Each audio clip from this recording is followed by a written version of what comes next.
Assalamualaikum warahmatullahi wabarakatuh. Let me introduce our group. We from Group 1 Situ Bagendit. My name is Arina Dini Rusdiana as Nyai Indit. My name is Muhammad Lestari as grandmother. My name is Rolando as Tux.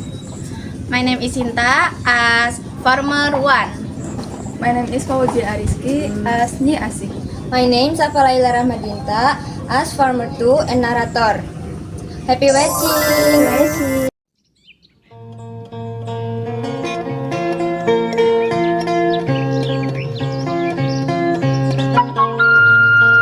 Garut is a region in West Java. It is a fertile area with many tourist attractions. One of them is Situ Bagendit. The story tells the origins of Situ Bagendit. Once upon a time, north of Garut city, there was a village whose inhabitants were mostly farmers. Because the soil in the village was very fertile and never lacked water, the rice field always produced abundant rice. However, despite this, the villager remained impoverished. It was still a little dark and dew still clung to the leaves, but the villagers were already rushing to their rice field. Today was harvest day. They would harvest the yellowing rice and sell it to a middleman named Nyai Indit. Nyai Indit was the rice woman in the village. Her house was luxurious and her rice barn was vast, having to accommodate the rice bow from all the farmers in the village. Yes, all the farmers. And it wasn't by chance that the farmers sold their harvest to Nyai Indit. They were forced to sell all their crops at a low price to avoid getting into trouble with Nyai Indit Tux. Then, when their rice supply ran out, they had to buy it from Nyai Indit at an inflated price.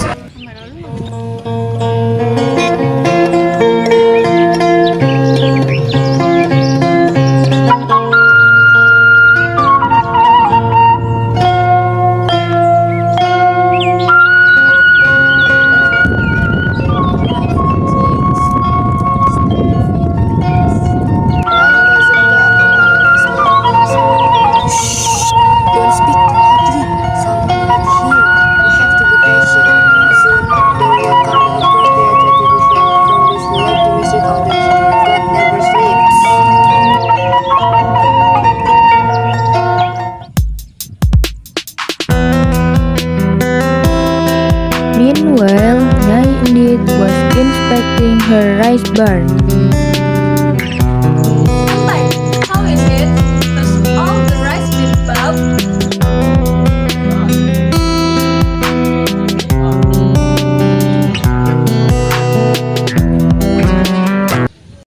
And very far of it outside because it's no longer big enough. Soon they will run out of rice and will buy mine. I will be even richer. Great, keep an eye on those farmers. Don't let them sell their crops elsewhere. Teach anyone who disobeys them a lesson. Sure enough, a few weeks later, the villagers began to run out of food and many began to starve. Meanwhile, Nyai Indit was always feasting on sumptuous meals at her home. Oh, good. All right, supply is running low. Soon we have to buy rice from Nyai Indit. The neighbors say the price is now 15 what it was when we asked to sell. What should we do? Good. We are need to buy other necessities. Oh God, please lighten the burden we bear. Those were the villagers' grumblings about Nyai Indit's tyranny. One hot afternoon, from the edge of the village, a hunched-over grandmother appeared. She passed through the village with a look of pity. Poor people, they are suffering because of just one person action. I think this needs to end soon. She walked over to a villager who was pounding rice. Let me ask, Yes, Grandma. What's going on?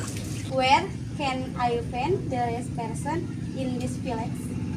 Oh, you mean Indit house? It's close, Grandma. Just go straight until you reach the junction. Then turn left. You will see a very large house. That's her house. What do you need from Nyai Indit? I went to ask for alms. It's no asking here. She won't give it.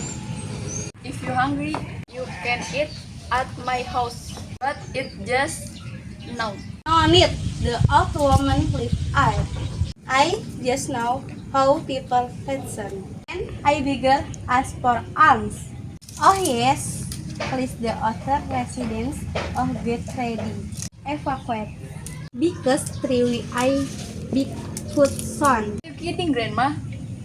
I'm not joking. With that, the old woman left, leaving Nyi still in a daze.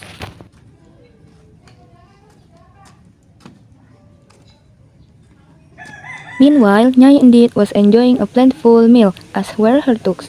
The beggar arrived in front of Nyai Endit's house and was immediately confronted by the tooks. Hey, out, beggar! Get out of here! Let your feet get on this porch. I want to ask for mas maybe food I can eat. I haven't eaten in 3 days. But I can. Am I your father? If you want food, I eat don't beg. Why? Why? Nindit, come out. I want to ask for alms. Was screaming outside. You're disturbing people while they are eating. Hey, who are you, old woman? Why are you screaming in front of someone's house? I just want a little food. I haven't in 3 days. Why? You're not eating. Why are you asking me? There's nothing. Get out of here. Flies will smell you. Instead of leaving, the grandmother stuck her stick into the ground and glared at Nyai Endit angrily.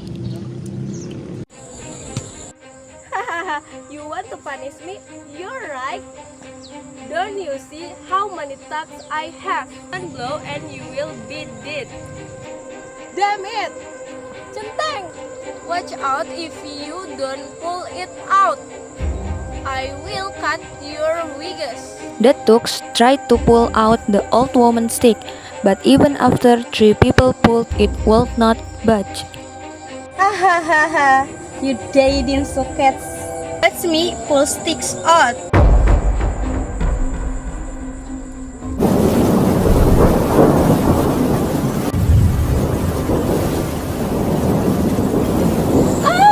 Help me! Ha ha ha ha! Indeed, this is your punishment. This is water give the people who suffered because of you and us. Your possess be ill the earth's water. Indeed, ha ha ha ha ha!